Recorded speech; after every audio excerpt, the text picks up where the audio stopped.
Jane, welcome to studio.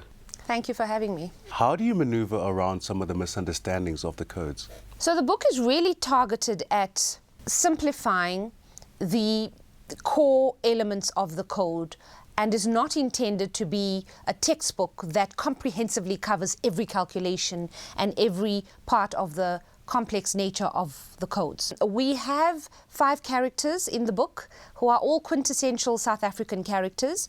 The protagonist is an MBA graduate from an institution such as Gibs, and she really talks the other characters in the book who all represent the demographic, and she explains the codes in layman's terms to them. The book is really intended to unpack the codes in simple everyday English to its lowest common denominator, and is not intended to cover the comprehensive calculations, etc. For that, there are other books on the market, and those are what I would call the textbook type books. The premise on which the book is based and the deliberate strategy that the book intends to deploy is that the way that legal information is being consumed is very different now to what it was when I studied law 20 odd years ago.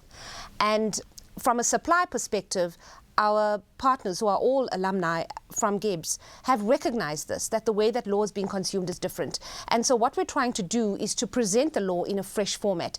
Hence, the characters in the book are animated, and you know, they use South African words like "eish." And we're hoping that through the storyline, using quintessential South African characters, the readers in the book will be able to identify to one or more characters and be able to address their own concerns and their own queries regarding BEE. So you're really just simplifying the codes as they are at the moment? Yes, and the essence of the codes, as opposed to comprehensively covering every line and every nook and every cranny that is contained in the codes, if that makes sense.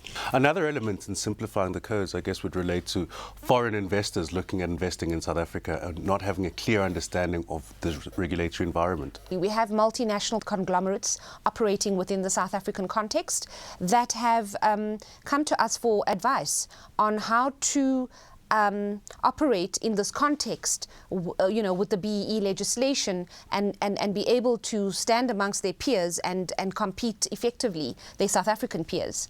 And one of the biggest challenges that multinational corporates are experiencing is in one of the 5 elements, and that is known as ownership, because equity would sit with the mother company in a foreign country, and there are provisions in the codes, in the old and the new codes, for how these organizations can actually still implement BEE effectively without necessarily having to be concerned about that element of ownership.